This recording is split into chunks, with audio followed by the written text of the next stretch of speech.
Сейчас позвоним. Ей уже звонили. Вот только что мы. Ну вот будем.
Nikolina Todorovich. Nikolina is CNE and the founder of a company which is called Promo Digital Media. And the topic of our meeting is starting a business through the eyes of a college student. First, we will listen to Nikolina, and then it will be a question and answer session, as usual. Nikolina, are you here? Hello, everybody. Unfortunately, I was having some technical difficulties when it comes to my connection, so I had to join via my phone. So, Professor, will you be able to share then my presentation since I'm on the phone and I won't be able to? Nikolina, can you join us? Can you share it with us? Presentation is in our chat. I'm currently on my mobile phone.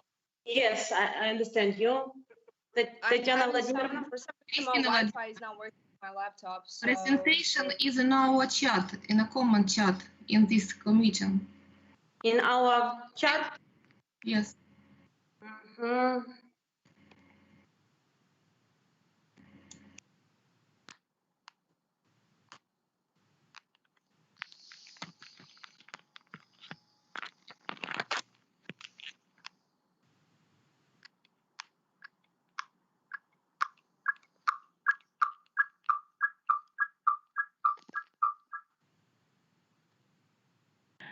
All right, I think I got it through. Can you guys hear me? Yes, Nikolina. All right, so it seems like connection is back. All right, let me go ahead and share my screen and then we can get started, okay? Yes, Nikolina. All right, awesome.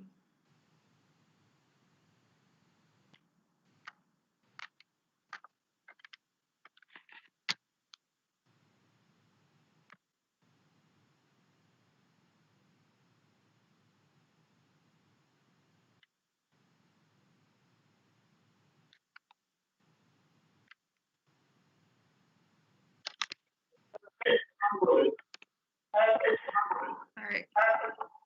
Can everybody see my screen? Yes, and you too. Okay. Yes, and me too? Perfect. All right. I'm so sorry, guys. I've been experiencing, like I said, some technical issues, so sorry for the slight delay. First of all, good afternoon, everybody. Thank you so much for attending my lecture on how to become an entrepreneur out of college. In the next few weeks, for some of you who are about to graduate, or even next year for some of you, thousands of ambitious Southern Federal Universities graduates will walk out of the halls of institution of higher education and going into the larger real world, right? Among some of you, there will be some that have well-defined business plan, and there are some that have nothing really but dreams. Either way, you guys may be determined to follow the road less traveled. Like, you might want to carve out your own path of your career. But before turning down a steady job or packing away your interview clothes, you need to evaluate if you truly have what it takes to start a business, which is why today I'll be talking about starting a business right out of college. Okay, now I've had some typical 9-to-5 jobs, and it simply wasn't something that I wanted to do. A year after graduating college, I started a business of my own, and that's a decision that I made that I would never change. Starting my own business empowered me to live my life the way I want to live my life. I'm very excited to share my both personal and professional experience with you guys, and I really hope that you guys will learn a lot and have a lot of takeaway from my presentation. So the format of this lecture is the one where I will present and speak first, obviously, and then you guys will have the opportunity to ask me all the questions you guys have at the end of the lecture. So no worries. All right, so let's get started. All right. The content overview of this presentation, as you guys can see, is fairly simple. I'm trying to keep it as simple as possible, and I'm trying to speak slowly, so please interrupt me if I get lost in my whole speech and start speaking quickly again. I will start by sharing a few words about me and my company.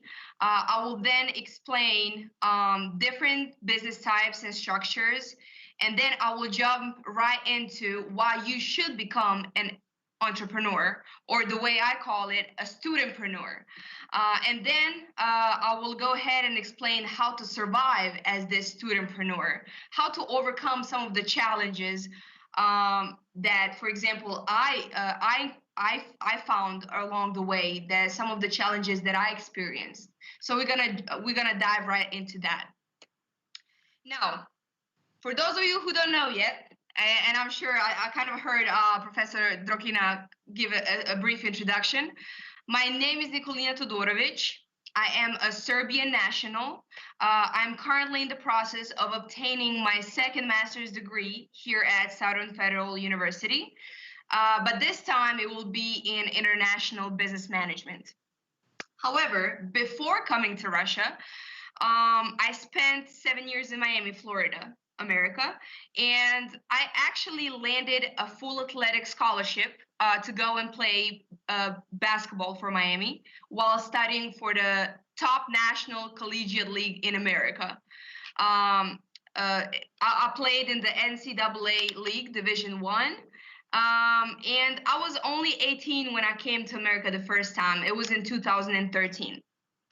My first 3 years in America, I studied international relations with a minor in diplomacy and political science in minor in government.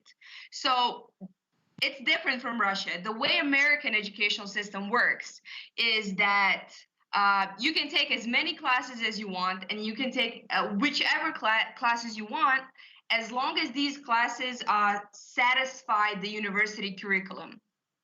Now, with that said, I was trying to take advantage of the scholarship, and I kind of was taking a lot of classes each semester, and I was able to graduate with my double bachelor degree only after 3 years in America, and I graduated with the highest honors. Highest honors in America means that you have the highest grades. Then I started an accelerated master's program in marketing. And after only 10 months, I was able to graduate as well with highest honors or highest grades. But it's not that I only graduated. I also found my passion. I realized that marketing was something that I really have a profound interest in. And I was genuinely interested in making marketing my career. Reason why is because I realized it just requires a lot of creativity, a lot of critical and strategic thinking. And some of those skills, I always possessed, and I was so eager to finally put them to use. And so while still at FIU, which is the Florida International University in Miami, I was awarded an all-academic award, which is an award for a collegiate athlete that holds the best grades in the nation. So, performing on the best academic level while playing one of the top college leagues in America. So I was very proud of myself for accomplishing that. Now, right after I graduated college, and this is why I decided to talk to you guys about what happens when you graduate from college, I immediately landed my first job opportunity as an account executive in a company called Florida Business Consulting. That was in 2017. The truth is, I was not really satisfied with the salary, and I felt like I was a bit overqualified when I took a look at people working there. So I quit that job, and then I started a new job right next week. This time it was for a company, actually Israeli company called Solomoto. Some of you guys may have heard of it because they do have some branches here in Russia. And I was assuming a role of an executive marketing coordinator, but really I was basically doing much more than that, because they had just opened that branch in Miami, and they wanted me to help build that branch up. So we're talking from zero. They wanted me to help bring that company up. At the time, it seemed like a perfect match because I wanted to gain more experience in this industry, right? So I worked there for about over a year. But then I realized everything I'm doing for them, I can literally do for myself. I can literally be my own boss doing what I'm doing for other people. So, and I was also working, the way we were working, it was like a commercial, commercial rental space. If you guys ever heard of it, it's WeWork building. So it's a lot of different companies that stay in that building. And so I started getting all these clients coming to me at the table. They were impressed how I was the first one to come in, the last one to leave. They were intrigued by my work ethic. And so that's how I started slowly building my clientele, my own personal clientele. I had knowledge, I had experience, and now I had clients. So why not start my own business? So finally, in 2018, I founded Promo Digital Media, a digital marketing agency. So what I'm going to do now, I'm going to share a few words about my company. So like I said, Promo Digital Media is a digital marketing company whose mission is to advance the way business is conducted and to offer help in a fast-paced digital world that we live in nowadays.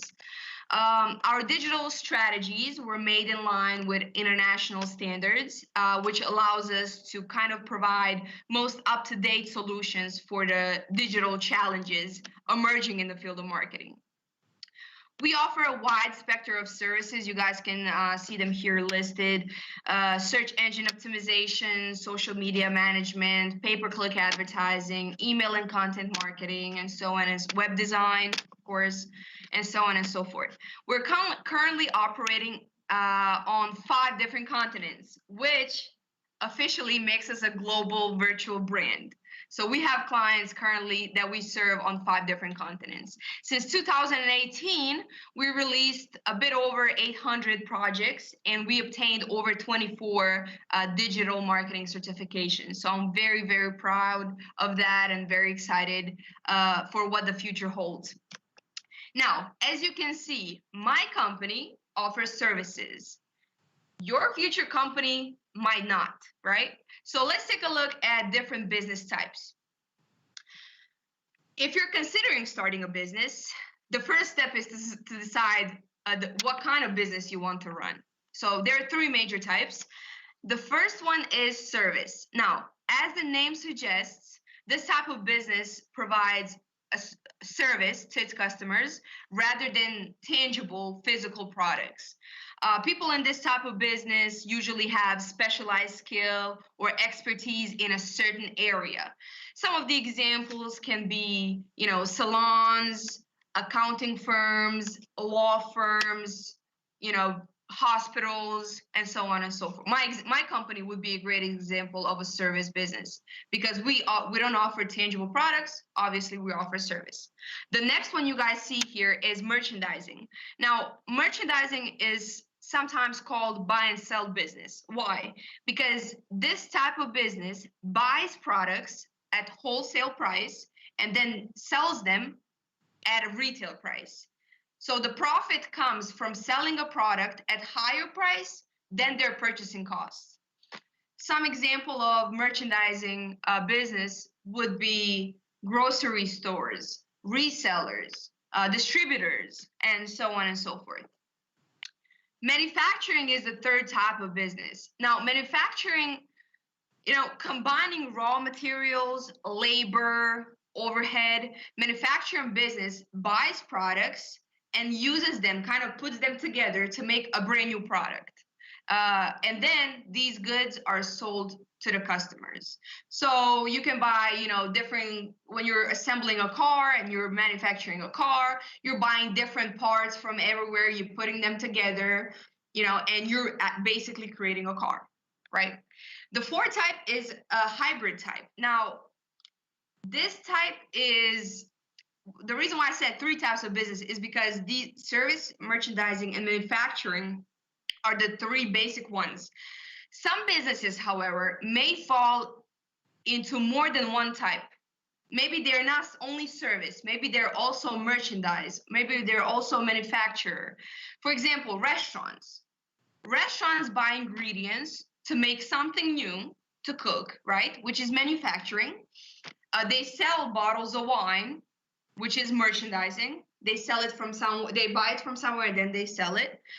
And they serve customers, which is the service. So as you can see, a restaurant is a hybrid type of business because it includes all these three types. So in these cases, some businesses can be classified according to their major purpose. So since restaurants offer a dining experience, they can be classified as a service type. Now, once you determine what type of business you want to own, you should consider which business structure you wish your business to run by. Your business structure can affect every aspect of your company, from day-to-day operations to any legal protections, perhaps. Certain business structures fit certain businesses better than others, and each requires different obligations. For example, the way you file taxes for your business, it will depend on this business structure. When you're ready to take this step, it's best to consult with an attorney, consultant, business consultant, accountant. They can help you make the right choice. So let's take a quick look at the most common business structures here. First one, sole proprietorship. It might be hard for you to pronounce the second word. Even I have a hard time pronouncing it. So sole proprietorship, typically used by small business entities.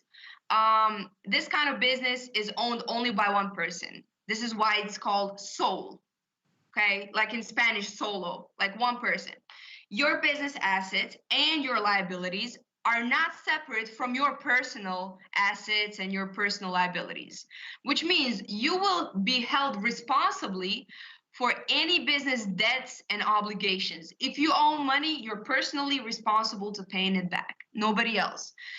This can be a good choice for low risk businesses or owners who want to test their idea before entering a more formal business structure. But keep in mind, every time you're trying to change these business structures, there may be some consequences when you're trying to convert, like tax consequences and stuff like that. That's why I always said it's good for you guys to have an accountant, a lawyer, a business consultant, just to consult where you're trying to go. The next one is corporation. Corporation is sometimes called C Corp. It's a legal entity that's separate from the owners. So the structure offers the strongest protection from personal liabilities because there's so many layers there in the corporation, but it's also the most expensive business structure, and it can be very difficult to manage. It requires extensive record keeping, operational processes, reporting. So an elected group of stockholders called the board of directors. They're the ones that control the corporation's activities. It protects you, but it's a very complex and expensive business structure. The next one is partnership. Now, it's a business owned by two or more people. So that's why it's called a partnership, obviously. So the profits are divided among all owners. Now, there are two types of partnerships. There are limited partnerships, which is the shortcut is LP, limited partnership, or the second one is limited liability partnership, LLP. Let me just put it into simple terms. I'll try to give you the most simple explanation there is. So limited partnership, which is LP, basically is where one general partner is kind of higher and has more power than other people. So one partner is assuming the responsibility. One partner has unlimited liability. He has the full responsibility. He has more power. Other partners have limited liability. For those of you that don't know, liability means responsibility, okay? The other kind of partnership is limited liability partnership. In this case, there's not only one person that assumes all this responsibility, but the responsibility is equally shared for all partners. Okay, so that protects each partner from any debts later on against the partnership. No, that will be a partnership business structure. And the last one is LLC, which stands for Limited Liability Company. Don't confuse this with Limited Liability Partnership. Why? Because limited liability company, with this type, you have the benefits of a corporation and a partnership structures. This means you're protected from personal liability, and profits and losses are spread and passed through to your personal income without facing any corporate taxes. Members of LLC are usually self-employed people, so you must pay self-employment tax that goes towards your Social Security or towards your medical care and so on and so forth. So LLC can be a great choice for medium or high risk businesses and owners with significant personal assets. Now, let's see why you should go through all these steps, why you should, figure out the type of business, figure out your business structure. Let's figure out why you should become an entrepreneur straight out of college, okay? So starting a business right out of college can be an empowering and incredibly fulfilling experience, and I'm speaking from my own experience. But the process is really not without challenges. You guys need to be ready for everything. Before making a decision, you may experience some challenges, right? And so let's take a look at benefits and realities of starting a business right out of college. So for example, let's talk about benefits. Lower financial risks. For many students, the years right after college are an ideal time to start a business. Why? Because most of you are still didn't form families of your own, kids, marriage. Most of you, don't have to pay mortgage on your house. So you don't have a lot of financial commitment. Like the older you get, the more of them you have. So it's an ideal time to invest these finances into, developing your idea into a business. The next one is resources. Now, when you need advice, mentorship, or market feedback, there are so many free resources still at your fingertips, literally right there.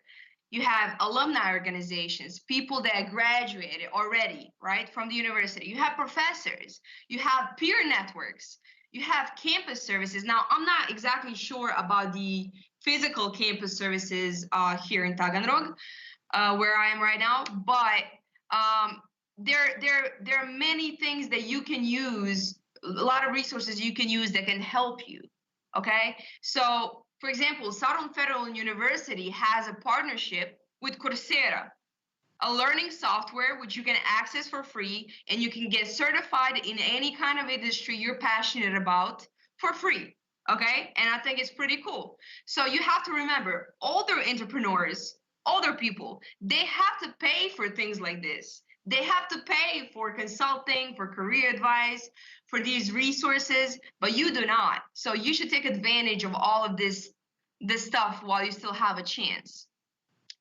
The next benefit is flexibility. Being your own boss, and I'm speaking from my personal experience, you can set your own schedule, you can work from anywhere and everywhere, and you can decide how many vacation days you're gonna get per year. It's kind of like you're on your own, you're on your boat, you're your own boss. So there's a lot of flexibility there instead of working 9-to-5 job. A lot of limitations there. The next one is experience. Now, if your business does not succeed, or eventually you realize that what you started is just not something for you, it was maybe a wrong decision, you still gain a lot of experience just from trying to be a part of the process. Running your own company is incredibly impressive. To all of the hiring managers and all of the people, you know, they're hosting these job interviews, when you tell them, hey, I own the business, it's very impressive for them, especially if you're this young. And so this kind of provides you a valuable experience that it's not normally gained until later on in life, later on in career, which makes you a strong candidate for a job whenever you apply, you know. The next one could be also personal satisfaction. Now, I cannot stress this enough. You'll get to work on something you are passionate about, and you will be able to run things the exactly same way you see fit. Okay?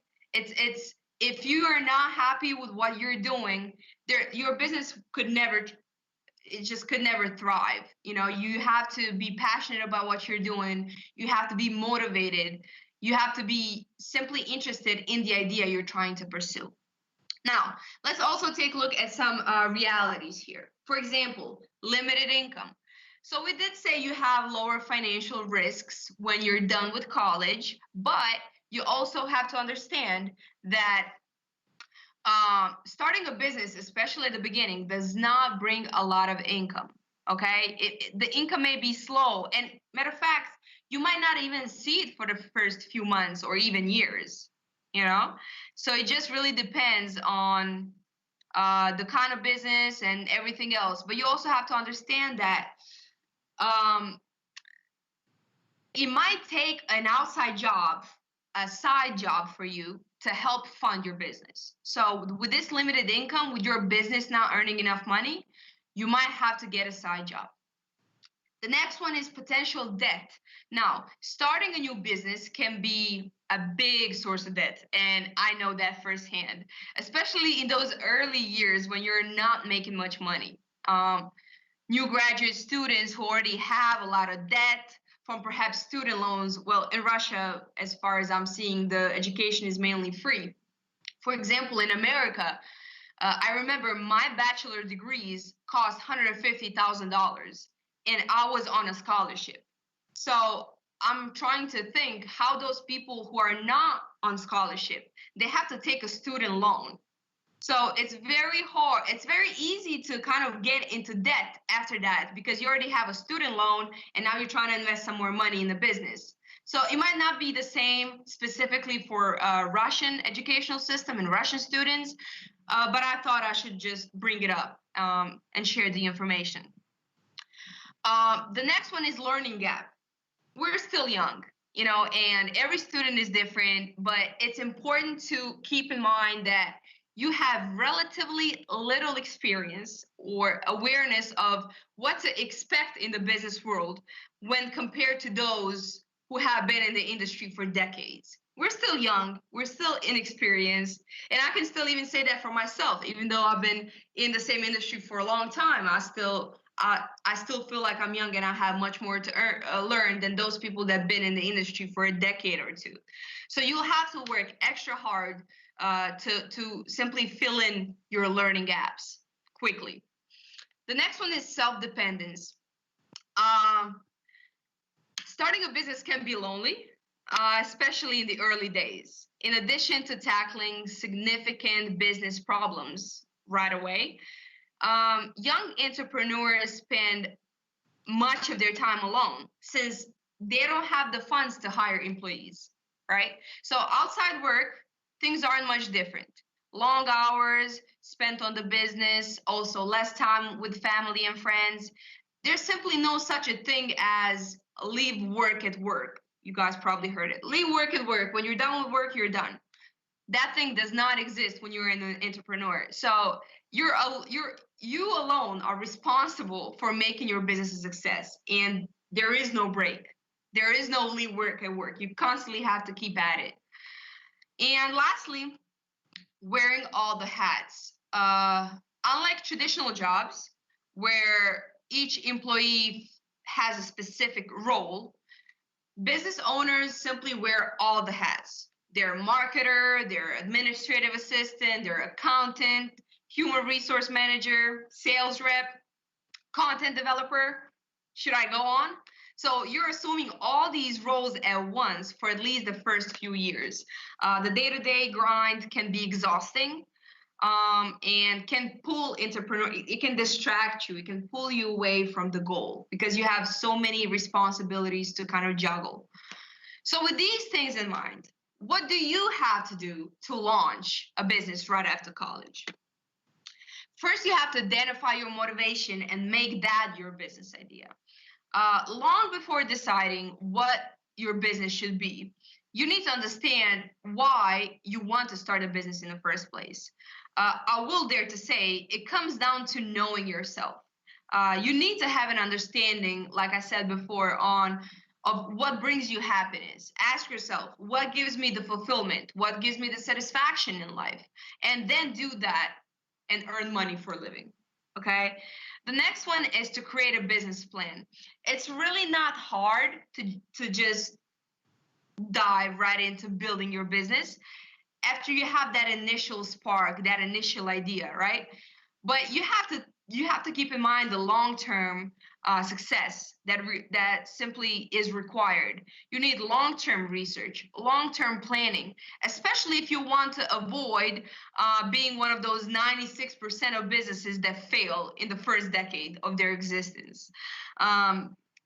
Simply creating a business plan requires you guys to think thoroughly for every step of the way. It's like a puzzle. You have to think thoroughly and forward.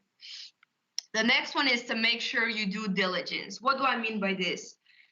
Due diligence is the careful and thorough process of evaluating a potential investment. So for aspiring entrepreneurs, perhaps like yourself, this typically means finding out whether your service or product has been done before. And if it has, is there a better way to do it? Also, it's about finding out whether it's really needed and who your target audience will be. 42% of small businesses fail because they don't have a market for their service. 19% of them fail because they can't beat their competitors. So due diligence requires extensive research from all angles. And, there's different ways you can do this. You can do focus groups, you can do customer feedback, you can do peer feedback, you can do market analysis feedback. You can do so many things, but the bottom line is the research is a must do. It has to be done. The next one is to understand your target audience. Even if you think it usually happens like this. We all think our thing is the best, right? It won't be profitable if it doesn't speak to your niche, to your target market, and they don't hear about it. Who are you targeting? Your product might be the best in the world, but if it's not speaking to the customers who need it, the customers you're targeting, then what are you doing? It's a fail, right? You might fail. You may create a product that speaks to you, but if it doesn't speak to the people that need it, those are the people that bring you profit, right? So it's very important to understand this. The next one is to secure financial backing. Now, 82% of small businesses fail because of cash flow issues, and 29% fail because they're completely out of cash. They just run out of cash.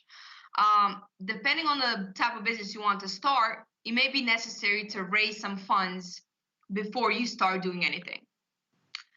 Some entrepreneurs may use their own funds, while others may seek out investors to help them with the process. I, for example, ever since I started company up to this date, have been using my own personal funds to fund all the projects and everything. And I'm trying to keep it low risk so that even if there is some financial burden, it doesn't burn me completely, right? I'm trying to keep it low risk. The last one is build a team.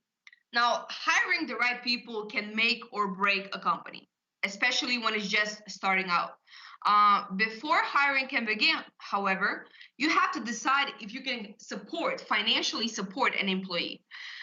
There are three main signs that perfectly indicate that you are ready to hire somebody. Number one, you're starting to turn down work. Customers are coming to you, you're telling them no. All right, you're turning down work because you cannot keep in touch with all this volume. of work. Next one, you're starting to receive different revenue streams. You're starting to receive extra income. And 3, clients are complaining about the fact that you cannot finish the project on time. So you're missing the deadline. So those complaints should obviously be a sign that you need an extra hand to help you with everything. But you need to, when you're hiring somebody, you need to keep in mind their actual cost. What do I mean by this? Salary is one thing, and that's most likely going to be, the highest cost you have to invest in an employee. But you also have to think about recruitment, payroll taxes. You have to think about training. You have to think about equipment, and all of these different things you have to think about, maybe even benefits package. You have to think about all these things when you're trying to recruit somebody. So you have to go through all of these steps if you wish to become your own boss and own a business. But even if you do follow all these steps, like I said before, you may experience some pitfalls and challenges throughout the process. So how do you survive these challenges? What do you do? What can you do while you're still at school? You don't want to waste your time. You want to take advantage of every opportunity and every second you have, right? So let's start what you can do while you're still a student. Make your classes count. So while it's important to get training related to your actual business idea, so for example, if you want to be a writer, you would want to take some literature classes, maybe even English classes. You don't skip them. There's a lot of coursework in finance, entrepreneurship, accounting, marketing, communications. All this coursework and all this access to information that will be crucial for you in the future. Because all of these entrepreneurship, finance, marketing, communication, accounting, all of these things are so interrelated when you're in a business that you simply cannot go without them. So to make your classes count, obtain a valuable information. Next one, lean on your professors. Teachers get into teaching because they have a passion for sharing what they know about the field, right? So your professors often had careers in the areas they lecture on before they actually moved into classroom. So their wisdom and their experience and their mentorship, it can be invaluable, both while you're a student and after you graduate, okay? And you should also lean on your peers. Do you have an idea, but you're not really sure if it's gonna work? A college campus and generally a college environment is a perfect place to get quick, direct feedback from a lot of people. You can ask your friends, dorm mates, classmates, anybody to use your product or service and give you an opinion about it. So once you're in the real world, it's gonna be so much harder for you to collect the feedback. You have all these people here most likely willing to help you, so you might as well take advantage of that. Simply test your idea, why not? The next one, to build your circle. Because college puts you in a constant contact with people, with different kinds of people, is the best time to build a network. In addition to getting other motivated, ambitious students, colleges also frequently bring in business leaders, community leaders, to share their stories and meet with learners. I am here. I mean, I'm not a community leader, but I am a business owner. So here I am sharing my story in hopes you guys will be able to, learn something from it. So make full use of these opportunities, ask a lot of questions, stay in contact with these individuals who have knowledge, skills, or network that may help you in the future, okay? And of course, use the free services available to you. I already told you this, but I'm gonna touch upon it again because it's very important to highlight. Perhaps your university career center may be very supportive, offering advice about business plans, startup competitions, upcoming events, other services that can benefit your future business. Counselor may even be able to put you in touch with alumni who currently work in your industry. Other campus resources might be library access, free Wi-Fi. You know, I already talked about Coursera, or any other discounted or free technology or software you guys can use while you're still students. So definitely use the free services available to you. And lastly, let's start.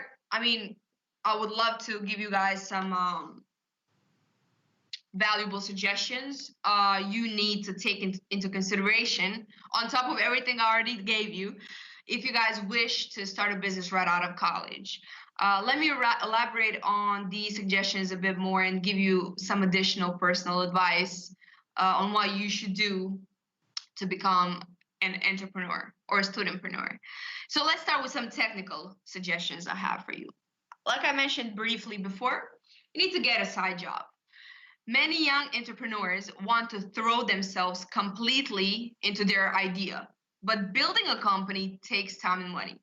And when I first started my business, I worked 2 side jobs, teaching English and working at my old marketing company at the time.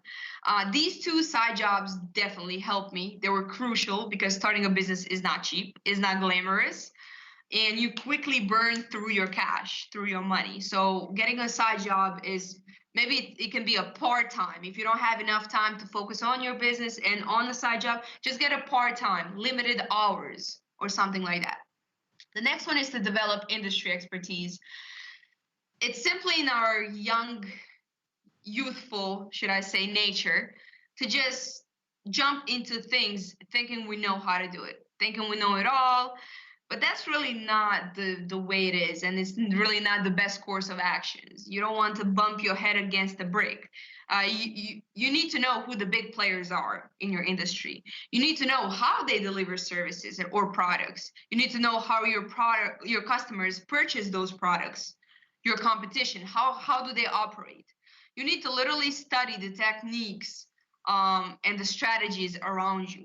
So this may be tedious in the moment, but doing this extra legwork is the foundation of your business. It's going to be the foundation. Using your tech know-how too.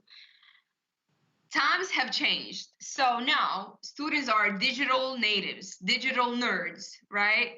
Especially equipped to harness technology's power to establish, promote, and grow the business. There's so many ways that you can use the technology to quickly and efficiently and easily get started a business. This stuff was not available 10 years ago, okay? So you need to use your tech know-how too. We're talking about social media. We're talking about everybody spends a lot of time daily on their social media, right? Also purchasing your brand name and your domain, building your website, of course. That will be obviously the very basic first step of this technological how-to. There are so many web builders out there, like third-party builders that help you. They have templates. You just kind of like switch up the text and bam, website is done. Like those kinds of things. You need to learn how to leverage technological tools. I really recommend, like I said, leveraging your social media accounts that we all know, we all spend a lot of time on. Also learning on top of that how to do the search engine optimization, SEO. The reason why I'm saying this is because SEO is an organic strategy to improve your online visibility and online traffic. Now, there's a lot of people that instead of doing SEO, they just go and spend money in like advertisement online, pay-per-click advertising. But if you're going to start a business, you're going to have a limited budget like I did. So what I did, and I told you this, I was doing the low risk kind of like strategies. I was doing organically stuff that will take me long ways rather than putting money into something that's one and done. So it would be very useful for you. It would save you money, a lot of money, to learn search engine optimization. Like I said, it's your online visibility. It basically shows where you're ranked on Google.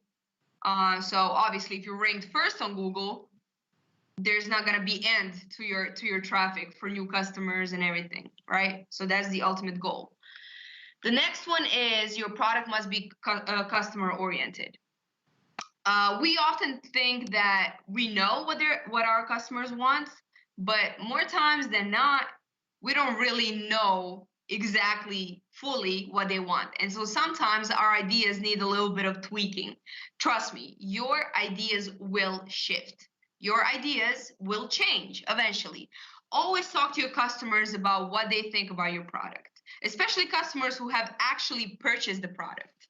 This feedback can go a long, long way. Also, be prepared to pivot. You may think you have the ideal product or service already, but that's hardly ever the case. You will have to pivot eventually. What do I mean by pivot? You will have to change, adjust your strategy, your process. Your product will likely change, like I said, as will your delivery methods, as will your customer needs. I mean, customers want a new thing every day, so we're never, there's this saying, you can never step foot in the same river twice. The environment constantly changes, and you need to be ready to pivot, to adjust. Also work backwards.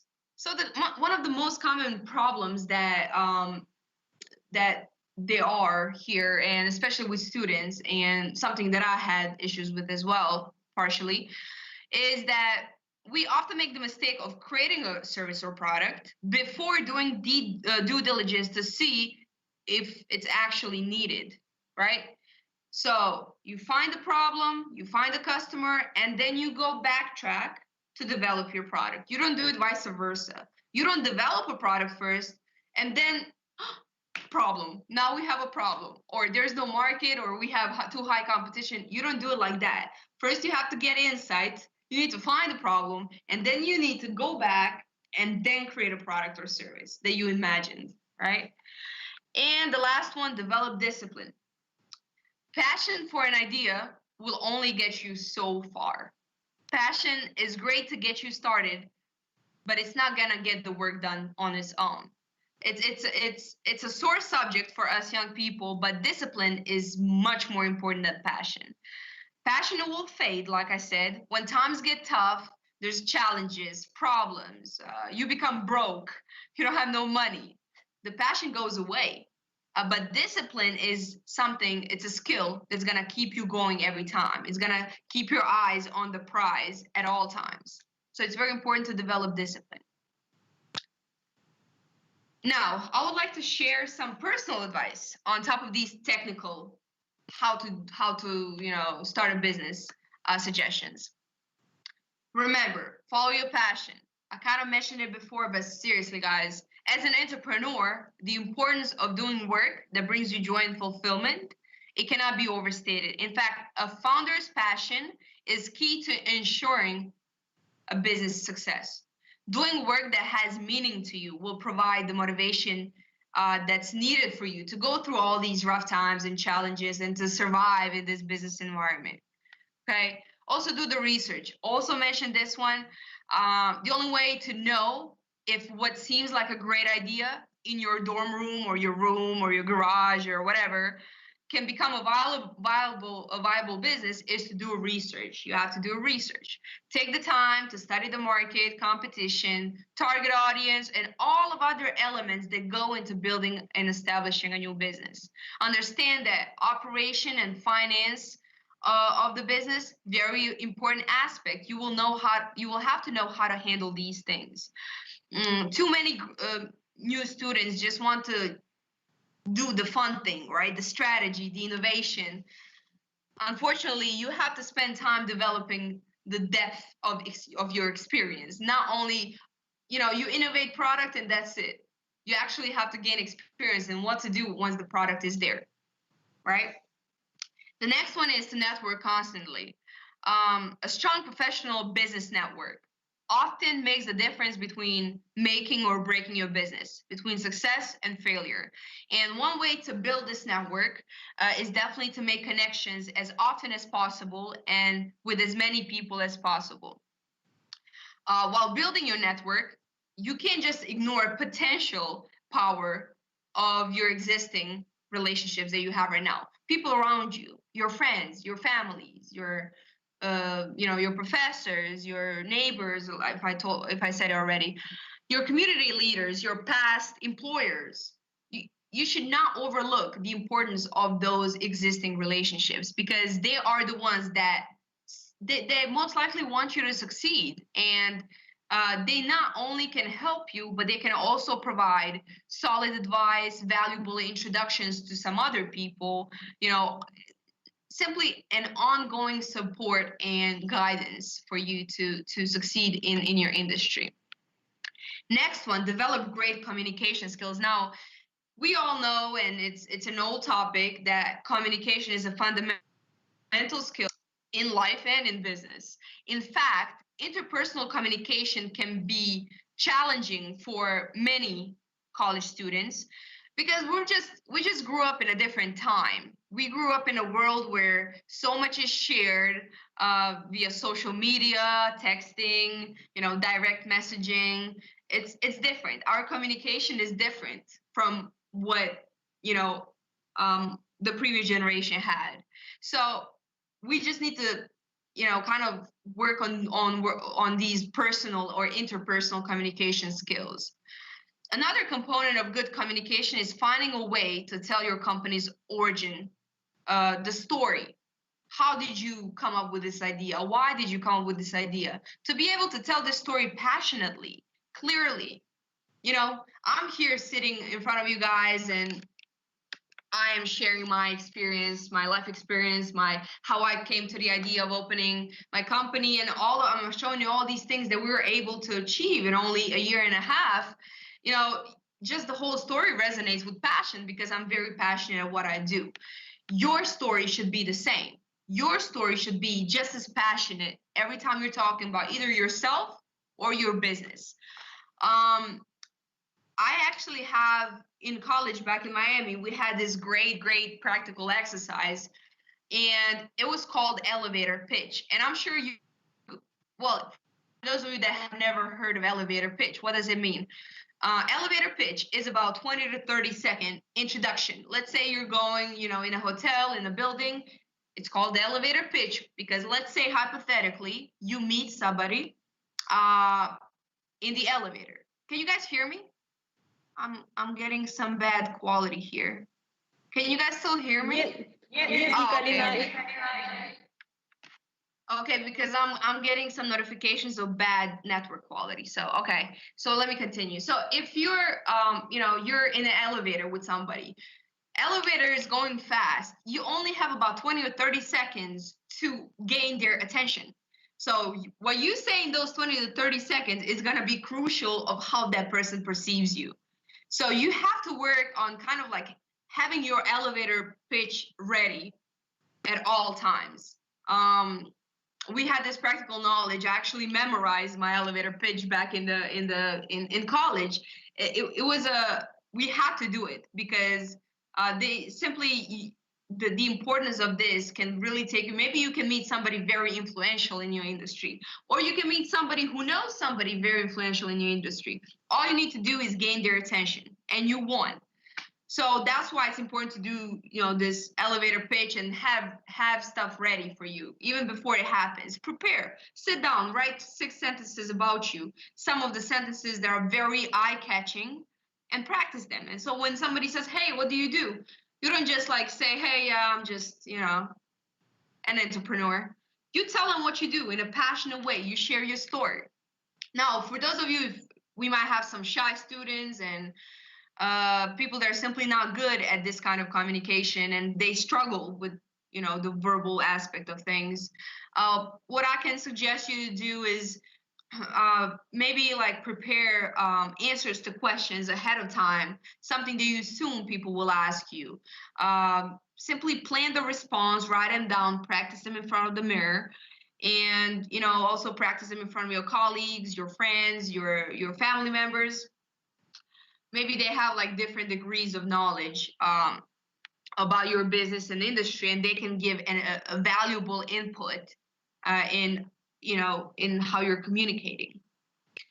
The next one is figure out finances. All entrepreneurs need to prepare for every aspect of running a business. I already told you guys this.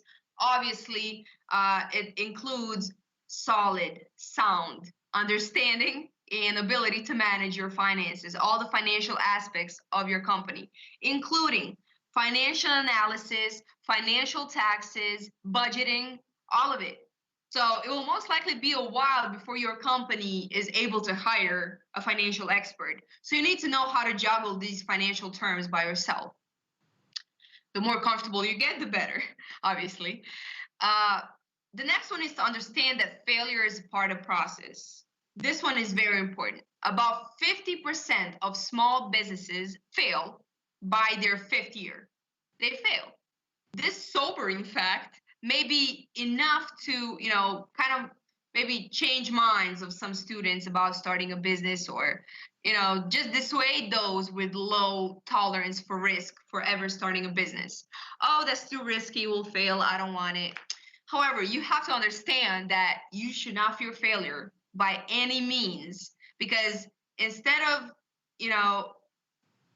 thinking of it as a loss, a failure, you should think about it as a teachable moment, simply a lesson. That's it. So if you fail, you learn something, your experience is better now, you go on. So it's simply a teachable moment, and you should not be afraid of failure. Everybody fails, so why be afraid of it, right? The next one, stop comparing yourself to others. This one is very important. And when I started my business, even when I was playing basketball and taking all these classes and figuring out, my whole business idea, my business concept, my business model, it's just, I kind of I always say that I just lost my social life. There's everybody, my friends and everybody were going partying, living the college life, going to parties, enjoying, just no worries. They had no worries. But the reason why I want to say this is because I am now much further than they are. I am just I'm not even going to say a step, maybe 10 steps ahead of where they are, because I simply took advantage of the momentum. I had passion, I had knowledge. I took the opportunity of the momentum. Perhaps the most important lesson out of all these is that you need to drop your ego. Like I had to drop my ego. You have to stay focused on your plan, on your goals. The reality of starting a business is that you might have a little to no income at the beginning. There will be so much time and energy you're going to have to invest in your business. And your friends will, start having families, buying houses. They're going to have traditional 9-to-5 job, and they will live their life, and they will find time to party and so on and so forth. It's so easy to get jealous, right? But it's not worth doubting the path you've chosen, because you need to focus on your long-term vision, and that's what the survival is about. Right now, this is what the situation looks like, but you got to understand your vision is long-term. You're thinking about long-term success. You want to become a millionaire, you want to become rich, or you simply want to become an independent, reputable small business owner. It doesn't matter. Think about it there. What happens now, it really doesn't matter. So stop comparing yourself to others is the key to survival. And this is from my personal experience. And the last one, don't be afraid to take the leap. In English language, we call this a leap of faith. It may seem easier to first get a job right out of college. You finish your college, you find a regular job, gain some experience, save some money, and then you say, yeah, I'll do all of this, and then when I save some money, I will try to start a business. I have an idea. The problem is, walking away from a stable, solid 9-to-5 job will be much harder than you think, and you may never end up doing what you initially wanted to do. It's better to go for it immediately, and then get a job if it doesn't work out. Because getting a job should be relatively easy if you realize you cannot, start your own business. But once you get a job, you might never go for your idea. You might never push yourself to the limit to reach the success you have potential of reaching. So you don't need to know how the entire journey will go, what's in a few. You don't need to know all these things. Like I didn't know what's ahead of me. You know, I risked, and I wasn't afraid. And so you just need to start by taking the leap of faith, taking the risk, because the people who are not taking the risk, no risks, no reward, right? So that's basically how it works. So you should trust your capabilities, trust your personality, trust your passion, use the resources you have, work on networking, work on the business idea, test it out, use your environment, like I said, use everybody around you, and, make a decision for yourself. Not everybody's going to be ready to start a business, but if you think you have what it takes after this lecture I gave you, then you should definitely start, kind of following these steps and thinking about what's in the future. All right, well, that will be all, guys. I hope this information was somewhat useful to you. I will now yield the floor to you guys for any questions or comments you may have. Who wants to go first? Could I try? Yes. Sure. So I'm sorry that you can't see me because I have problem with connection too. But first of all, I wanted to say thank you a lot because it was very interesting for me. You told about valuable things that made me more confident in my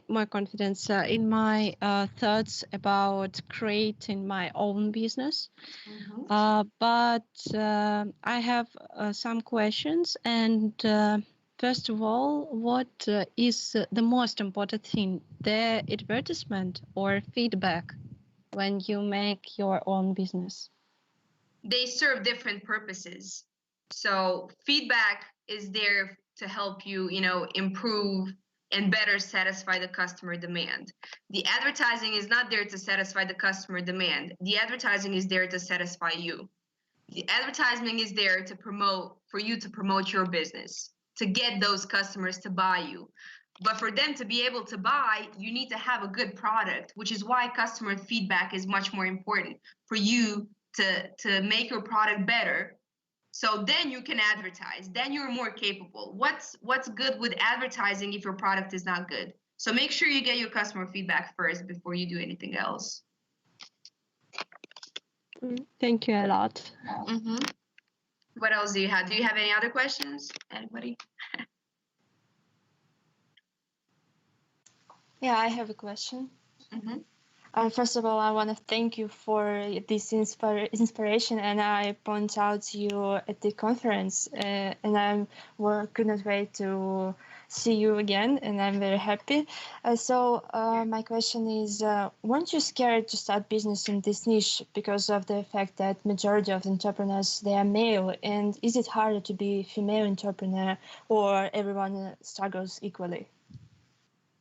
No, even though we have reached the equality of rights on the paper, it's never going to be the same if a woman and a man runs a business, especially if the woman is young. So, of course, if I'm talking to some people, especially some older clients from America, from, Latin America, whatever, it's like, they see my picture or whatever, and they're like, oh, my God, you're so young and a woman. Like, what are you doing? I'm like, well, I'm running a business. What do you think I'm doing? So yeah, it's not the same. It's definitely not the same. It has, but us women, we are natural leaders, and most of us are natural leaders. So you just need to learn how to take that to your advantage. Not many people will think of you equally as a man. So there are some marketing agencies out there with a male CEO, older male. It sounds like an automatic advantage, even to me. But I don't let that fear me. I don't let that stop me. I like challenges generally. So I'm like, bring it on, okay? Let's see who has it better. So don't let that be in your head. You need to focus on things you can control, and all these other things will fall into place eventually. Yeah, and I have another question. As an employer, what are you looking for in your potential employees, like maybe specific features or set of qualities?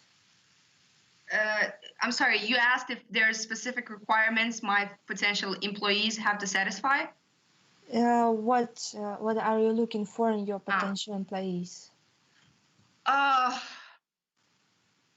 ability to work under pressure, reliability, because we have to face it. Even now, I have about 6 or 7 employees on board, and they're all specializing in different things, but they're all like in different parts of the world. And because of the nature of my business and clients blowing up my phone at 2 a.m. or 6 a.m. and stuff like that, because of the time difference, I need to have reliable staff, a reliable team, who's not gonna wait 10 hours because of the time difference to answer me. So reliability, the ability to work under pressure, obviously some professional experience before. They would have to show their portfolio for me to be able to trust them with the product and the project. And just I don't know, transparency, communication, just some some general requirements from everybody. But for me, one thing is like reliability. I have to be able to rely on you when I'm thinking about whether I should do the project or I'm giving you the project. I need to be able automatically to say I'll give him the project, because I have other things to worry about. I don't want to spend time on the actual projects. So reliability would be number 1 for me. Mm-hmm. And what are upcoming trends in social media marketing?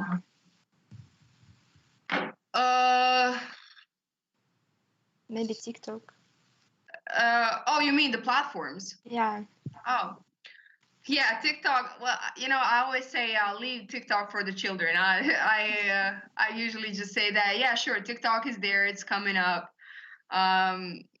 Instagram definitely took over Facebook. Facebook is no longer where it was. Twitter, we all know that the power of Twitter nowadays. The power of Snapchat is also starting to decrease. So I would say TikTok. Honestly, yes, it's a platform, but I just don't. For me, it's not a efficient platform. Maybe different businesses could use it, but in my specific case, TikTok, leave it for the children for sure. Thank you very much. You're welcome. Any questions?